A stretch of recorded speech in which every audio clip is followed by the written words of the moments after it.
So this PowerPoint contains few question and answer about the adult health or med-surg nursing, and it helps prepare you for licensing exams. And also it is our part of our review classes. The first question here, when assessing a elderly client, a nurse on day shift note the redness in the sacral region. So close assessment reveal the small breaks in the skin surface. The client says that the area is tender and must have a soft skin when a nursing assist on the previous shift moved him.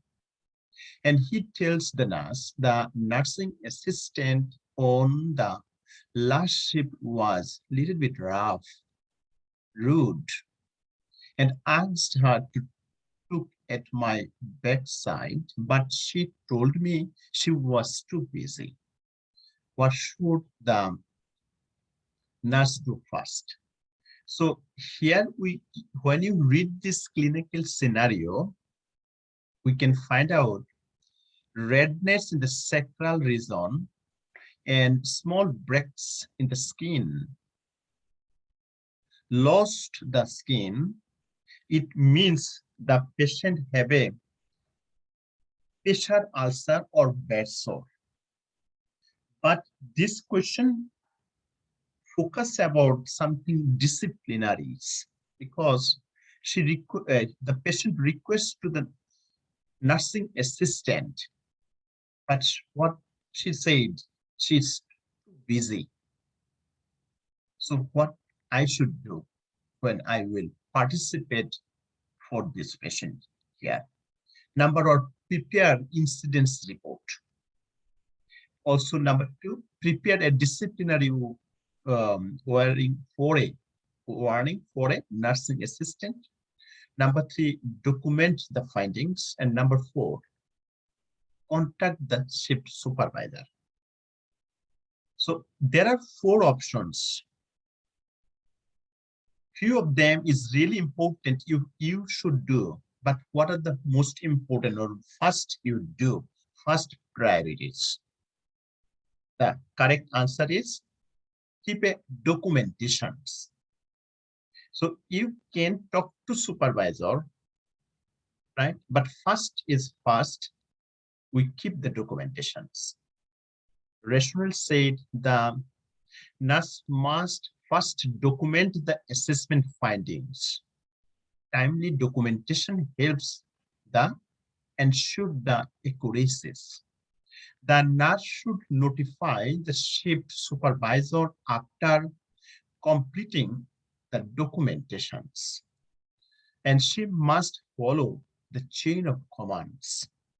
The nurse is not a manager or a supervisor, or any may not have authority to administer discipline, although it might be appropriate for the nurse to make an incident report. And she does not yet have adequate information to prepare a complete report. So this question asks about complication about the bed sore. And here I got little bit opportunities to talk about the bed sore, what every student must know.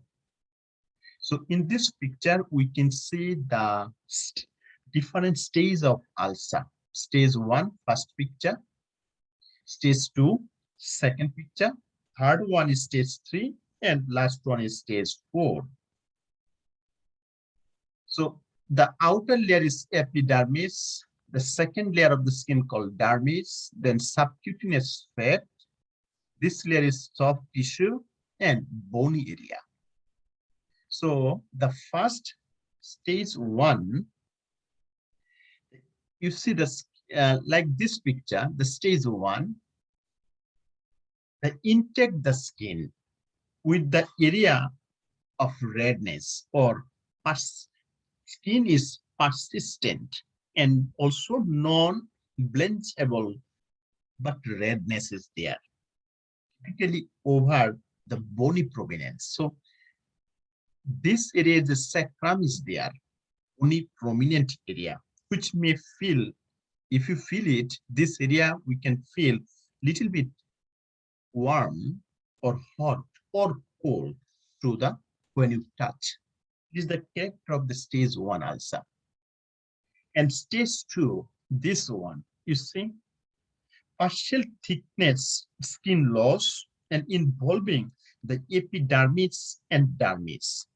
The ulcer is visible, stage 3, and superficial and may appear as an abrasion. So this is the skin loss, and this we call abrasion, we call blister, and also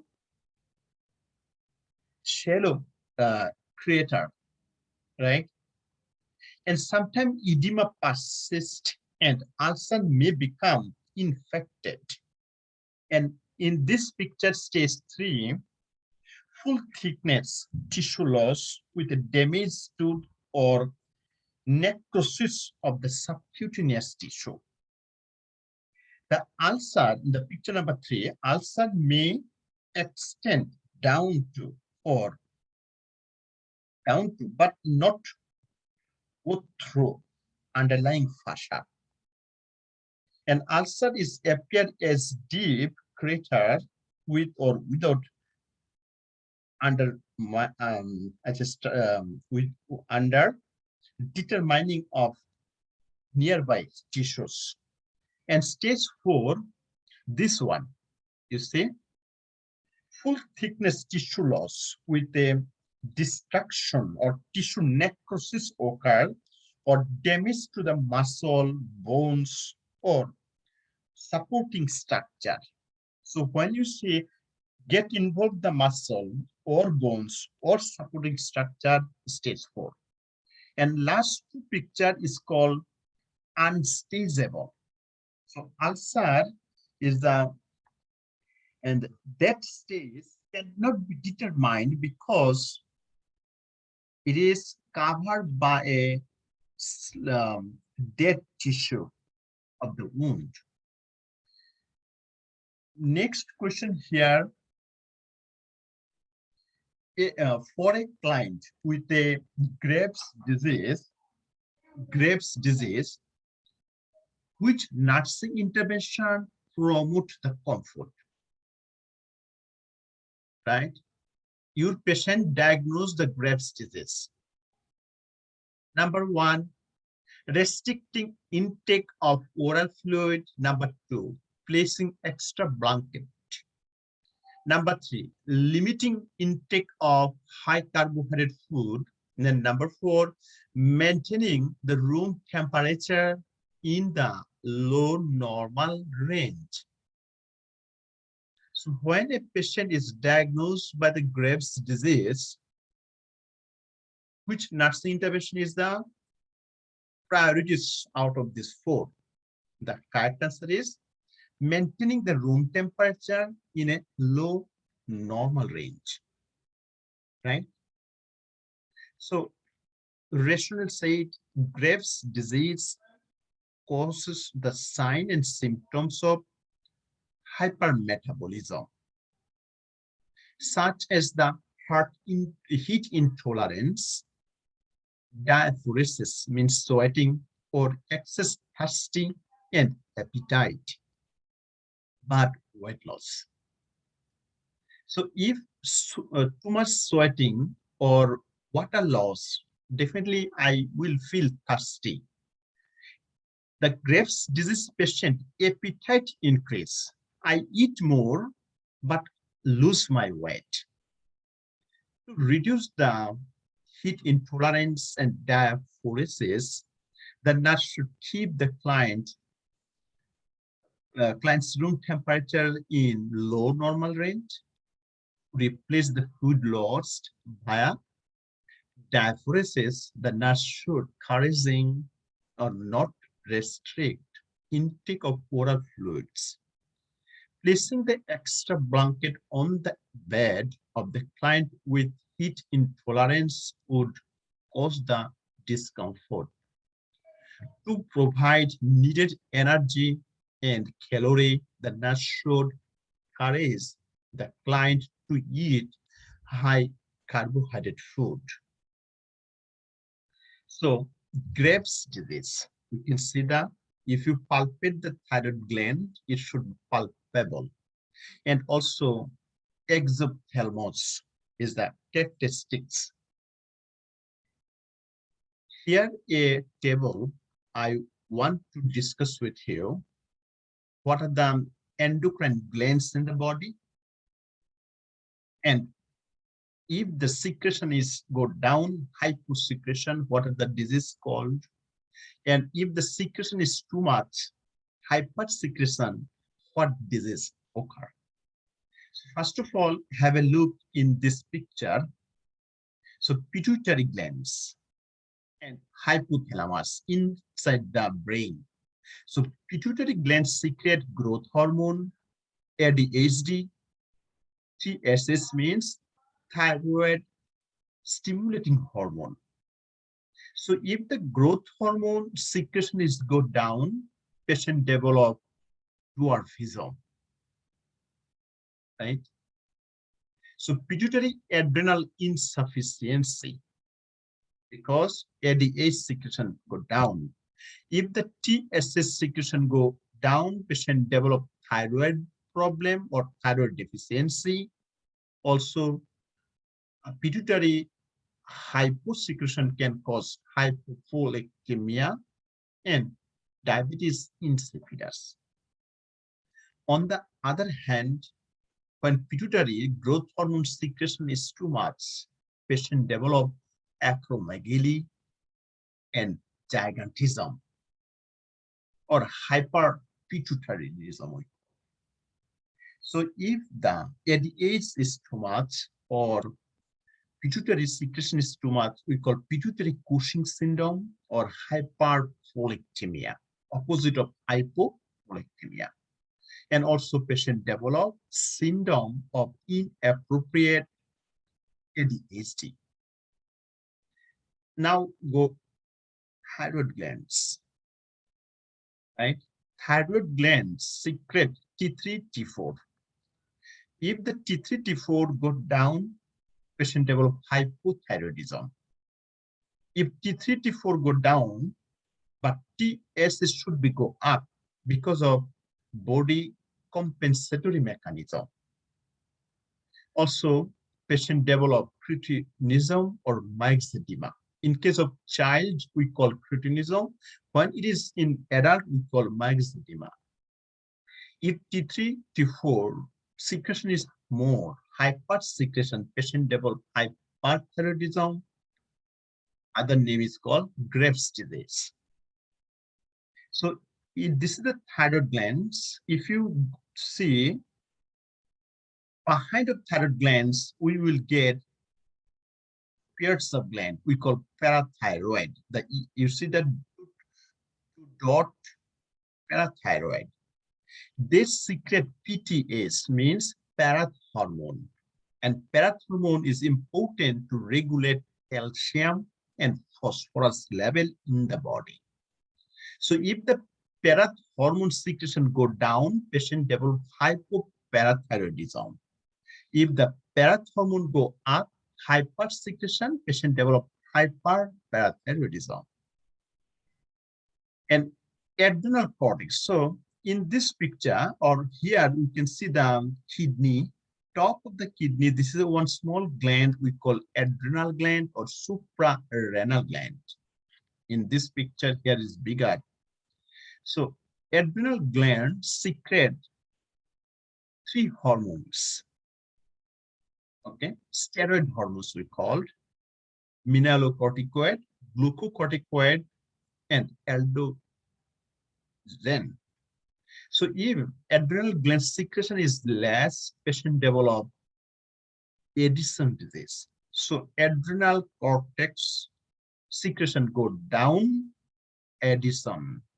If the adrenal cortex secretes too much hormone, steroid hormone, patient develop Cushing syndrome. So outer layer of adrenal gland we call adrenal cortex, but the inner area we call adrenal medulla. Adrenal medulla contains some tissue or cell. They secrete catecholamines. If they secrete too much catecholamine or non-catecholamine, patient develop pherecytoma. Another gland is here called pancreas. Pancreas is a endocrine gland, also exocrine gland. They secrete insulin. Insulin is important for metabolism of glucose. So if insulin secretion low go down, patient develop diabetes mellitus. If insulin is too much, patient develop hypoglycemia. Now I'm going to focus a little bit more thyroid disorder. This is the thyroid gland. When thyroid T3, T4 is more, we call hypothyroidism. So other name of hypothyroidism is Graves' disease. In particular, who have Graves' disease, we will see the exophthalmos, bulging the eyeball, goiter, enlargement of thyroid glands, hypothyroidism. All are type of hypothyroidism. Hypothyroidism, secretion is go down, patient develop a myxedema. It is adult, but in case of children, we call cretinism, hyposecretion, right? Also, the normal thyroid function test, if you do, we get T3, T4, and TSS level. So normal T4 level 4.5 to 11.2, and normal T3 100 to 200, and TSS thyroid stimulating hormone 0.4 to 4.0. Here, little bit talk about hypothyroidism and hyperthyroidism. This is the area frequently asking question in NCLEX board. So hypothyroidism is easy to remember HYPO. So if you focus on O, means slow, cold. T3, T4 low. If T3, T4 low, body compensatory mechanism, TSS should be go up. On the other hand, hyperthyroidism, hyper means fast. So T3, T4 go up, but TSS go down, and patient feel hot because T3, T4 causes increase the metabolism. Metabolism is so fast and heat produce, but weight loss. On the other hand, hypothyroidism, T3, T4 low, metabolism is slow, so patient weight gain, weight is increase. So hypothyroidism decrease the heart rate or blood pressure, and also patient feel lethargy, weak, and they feel depressed. Patient weight gain and edema developed, but intolerance to the cold. You see the cold? So weight increase, constipation, slum split, depression, bradycardia, and cold, dry skin, brittle nail, and hair loss. On the other hand, hypothyroidism is easier to remember everything high or increase the metabolism and heat produce. So heart rate go up, patient develop tachycardia, high blood pressure, hyperactive, and also high metabolism. Patient develop diarrhea, right? And intolerance to heat or hot, right? In case of hypothyroidism, easy way to remember, everything go down slow except body weight. But hypothyroidism, everything high because increased metabolism, right? So if let me read it, insomnia, mood switching, palpitations, and also menstruation irregularities are common. Hypothyroidism patient, weight loss or exophthalmos. In the picture, you can see bulging eye, we call exophthalmos, irritabilities, and thyroid gland enlarged, we call Graves' disease. So, what are the treatment options? So, in case of hypothyroidism, treatment we give profile thiouracil, shortly called PTU, or we give them radioactive iodine or thyroidectomies. So radioactive iodine is that we give if the profile thiouracil does not work or PTU does not work, right? So it is important every RNs or healthcare providers supposed to know. So when you give radioactive iodine, you must wear the gown and gloves. And the patient who use the toilet, always make sure flushing the toilet at least 2 times. If the healthcare provider are pregnant, they are not allowed to give the service radioactive iodine patients, or no children visitor are allowed. So if the PTU doesn't work, if radioactive iodine doesn't work, or we go for surgical management, we call thyroidectomy. So surgical management of hyperthyroidism, we call thyroidectomy. So when a patient goes thyroidectomy, what are the post-operative care? Tracheostomy set supposed to be there. Oxygen always be ready, and suctioning equipment supposed to ready. And also you can see patients have developed any kind of deficiency of calcium. Why? When surgeon remove the thyroid gland, sometimes parathyroid glands also removed, right? So nursing intervention is very important after the thyroidectomy, right? Particularly NCLEX board asks, what should be the position of the neck, right? Neck should be supposed to the neutral positions or semi-polar position. Tracheostomy care is important.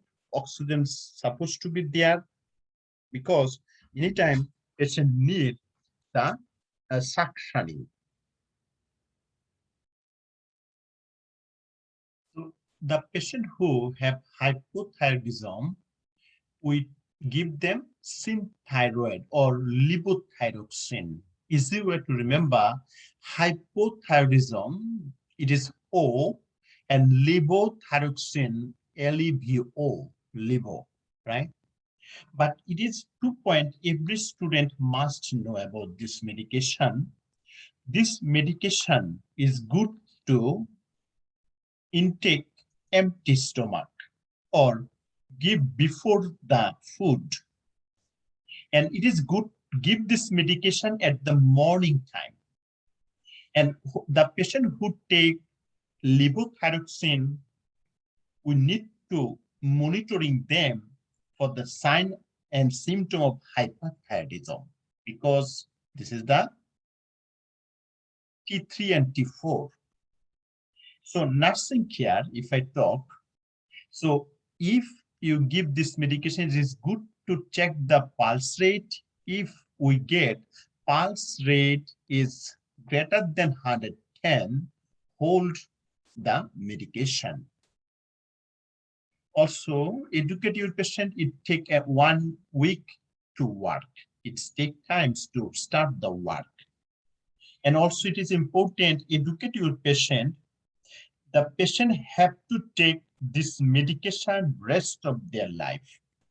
Important for NCLEX board. The next question here, following an earthquake, a client who was rescued from a collapsed building is seen in the emergency department, and he has blunt trauma on the thorax and abdomen. The nurse observations that most suggest the client is bleeding is: number 1, prolonged partial thromboplastin time or recurrent history of warfarin, diminish the breath sound, and orthostatic hypotension. So if you read this question, we can found collapse the building, right? Accident, emergency department. The patient has a blunt trauma in the thorax and abdomen. So internal hemorrhage is most common because the broken ribs, internal organ ruptured.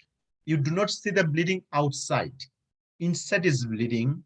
When the bleeding is occur, patient chance to develop hypovolemia, which is lead to hypovolemic shock. So blood pressure go down. The correct answer is orthostatic hypotension. So bleeding is a volume loss problem, which causes drop of the blood pressure as the bleeding persists and the body's ability to compensate the decline, right? And orthostatic hypotension becomes evident. A prolonged PTT means partial thromboplastin time, and a history of the warfarin uses are causes of bleeding but are not evidence of bleeding. As bleeding persists and client level of consciousness decline, the breathing will become more shallow and breath sound will diminish. However, this is a late and unreliable manifestations of bleeding. Next questions. A nurse is observed a nursing assistant bending over a bed as she helps an observed client sit up. The nurse discusses her observations with the nursing assistant to re-inform the need for proper body mechanism. Which response indicate that the nursing assistant understand these principles. So when you need to carry out something, it is good to maintain proper body mechanism or alignment. So number 1 said, what I'm doing wrong and you need to educate me. So number 1, I need to keep my back straight and lift with my thigh muscle. I need to keep my elbow bent and use my thigh muscles to bear the weight. Number 3, I should bend at the knee and keep my back straight and then pull the client up. Number 4, I should stand at the client's side, grasp the draw sheet and pull the client up. Number 5, I should ask the client to keep as much as possible. So the correct answer said, I need to keep my back straight and left with my thigh muscle. Number 5, I should ask the client to keep as much as possible, right? This is the two what we should follow when we need to carry out any weightlifting.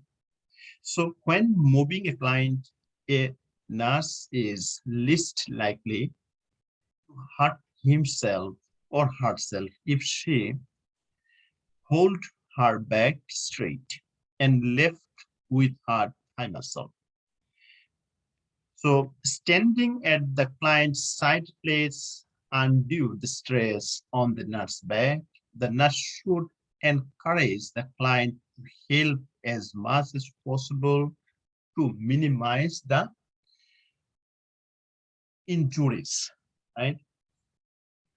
And next question here, when planning care for a client with a small bowel obstruction, the nurse should consist the primary goal to be. So your client has a small bowel obstruction. Okay.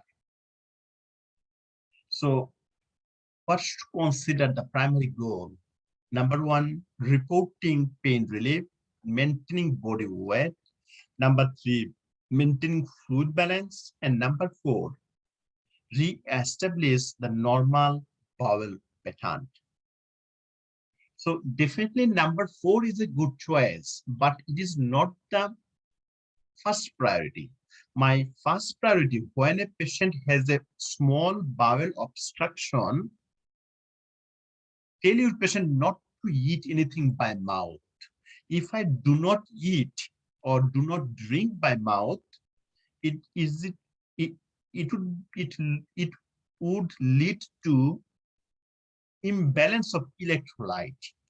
So maintaining fluid balance is important. Maybe you have to start saline solution, right? And then my target establish the bowel pattern to remove the underlying cause of small bowel obstruction. Rational said, because a client with a small bowel obstruction cannot tolerate oral intake or intake fluid. So fluid volume deficit may occur and can be life-threatening. It will lead to imbalance of electrolyte. Therefore, maintaining the fluid balance is the primary goal. Pain relief and maintaining the body weight do not reflect the life-threatening condition. And the client's normal bowel pattern can be established after fluid volume is stabilized. Next questions. The client is admitted from emergency department with complaint of severe abdominal pain and elevated the white blood cell count. The physician diagnosed appendicitis. So the nurse know the client is greatest risk for what? So appendicitis is the inflammation of appendix, right? So number one, rupture of the appendix, ulceration of the appendix, inflamed the gallbladder, and number four, emotional distress related to the pain. So definitely gallbladder is not related to the appendix. Emotional is important, but pathologically or anatomically, it is not related to the appendix, right? So first of all, the important is rupture. So you see the picture, this is the cecum, small gut, and this is the appendix. Old people say it is the remnant organ, rudimentary organs. Sometimes food particles go inside and causes the inflammations, or blood supply stop and started inflammation, which is called appendicitis. If you not treated, chance to the rupture of appendix. Inflammation of the appendix, right? And which is the pain, abdominal pain or other sign symptom, patient complain about nausea, vomiting, fever, tachycardia, sometimes constipation or frequent urination is more common. So rationals said the most severe complications of appendicitis is ruptured appendix, which can lead to life-threatening infection. And infection lead to peritonitis. Ulceration of the appendix and inflammation of the gallbladder are not risks in appendix. Although the client may have emotional distress because of pain, and this factor is not greatest risk to the client. Next question, a client comes to the physician's office for a follow-up visit 4 weeks after suffering a myocardial infarction, right? The nurse takes opportunities to evaluate the client's knowledge of the ordered cardiac rehabilitation program. So which evaluation statement suggests that the client need more instructions? So out of 4, maybe client something doing wrong, you need to re-educate, reinforce, or more information they need. Number 1, client performs relaxations exercise 3 times per day to reduce the stress. Number 2, client's 24-hour dietary recall reveal low intake of fat and cholesterol. Number 3, client verbalized an understanding of the need to look for emergency help if his heart rate increased markedly while at rest. Number 4, the client walks 4 miles in 1 hour every day.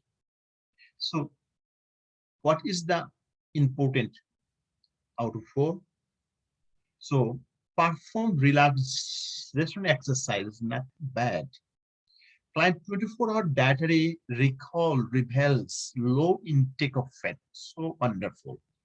The client verbalized an understanding of the need for looking for emergencies. Nothing bad.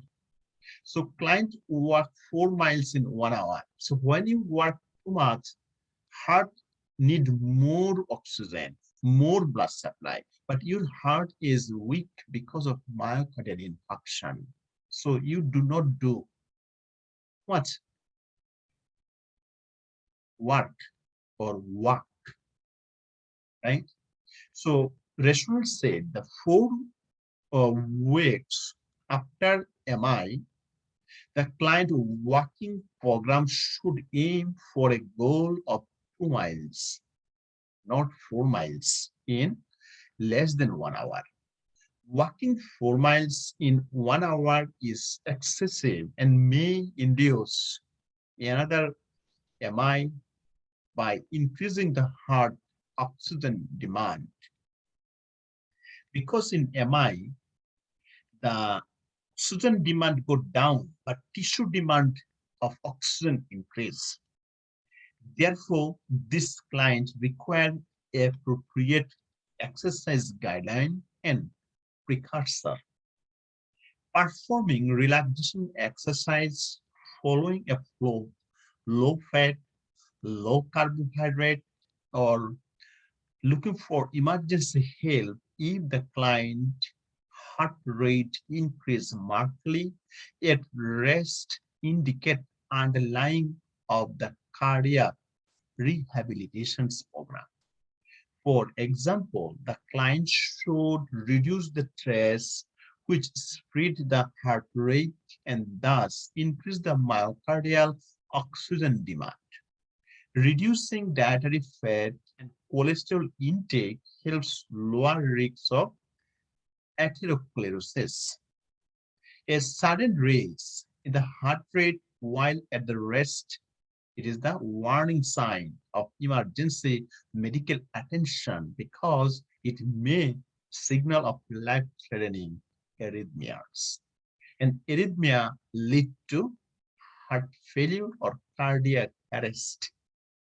Also increase the myocardial oxygen demand. Next question here, a nurse is assessing a client diagnosis with multiple sclerosis, MS. Which symptom does the nurse expect findings? So, multiple sclerosis, it is a disease that affects the central nervous system.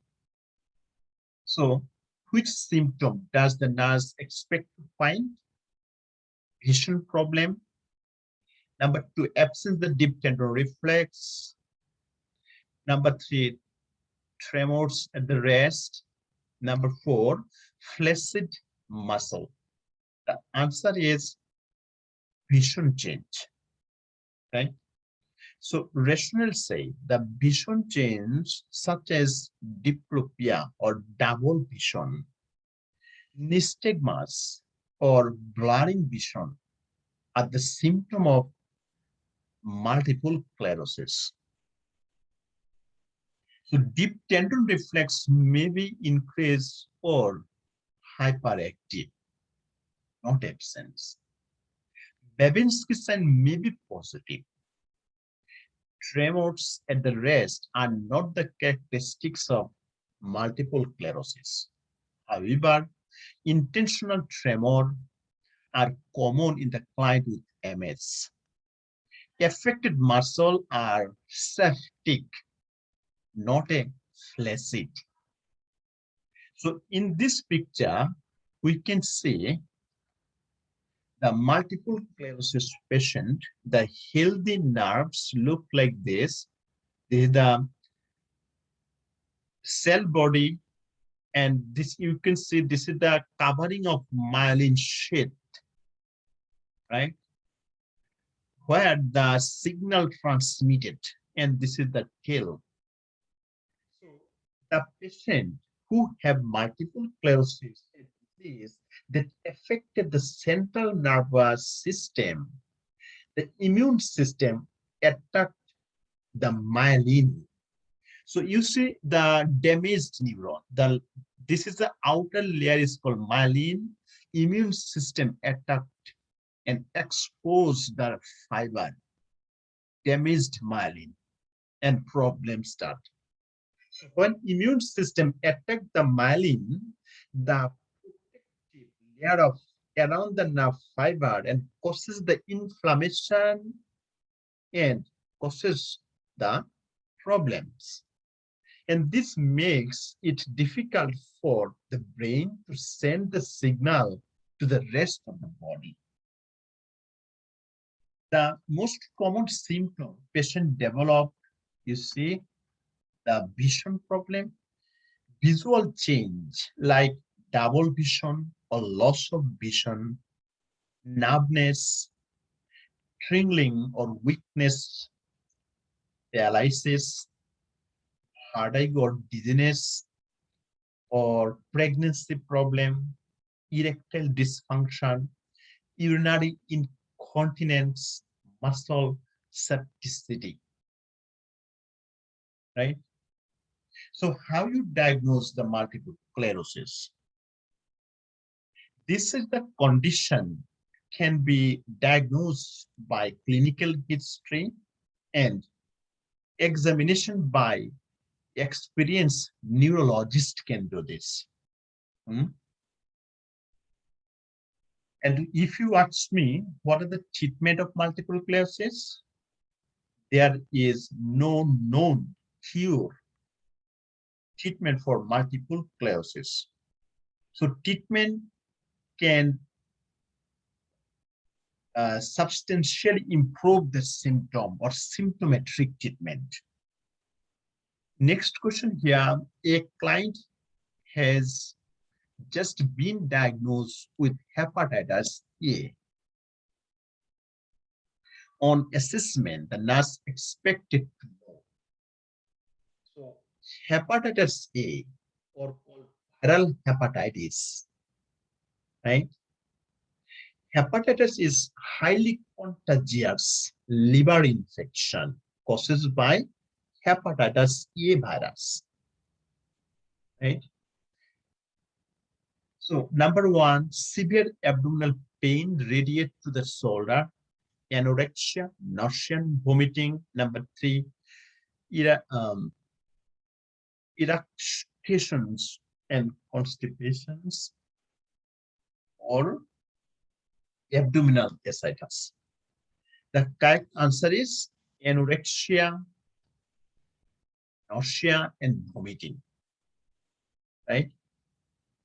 So, Reshma said the early hallmark sign and symptoms of hepatitis A include anorexia, nausea, vomiting, fatigue, and weakness. Abdominal pain may occur but does not radiate to the shoulder, right? Constipation are common in gallbladder disease, not hepatitis. Abdominal ascites is a sign of advanced hepatic disease, not at the early sign of hepatitis A. So hepatitis A, common sign, let me recap it: vomiting, nausea, fatigue, fever, yellow skin or jaundice, pain in the abdomen, and diarrhea, dark urine. So yellow of the eye or skin, dark urine is more common because of bilirubin. Also, the stool color sometimes clay or dark, and patient easily fatigue, nausea, vomiting, abdominal pain, and loss of appetite. So, how we diagnose hepatitis A? Diagnosis involve the blood test, right, to check the presence of virus. So, if you ask me the treatment option, again, I want to tell you there is no treatment to hepatitis A infection. If the mild cases do not require, even the mild cases do not resolve into very permanent liver damage. So this is the questions we need to know for NCLEX 4.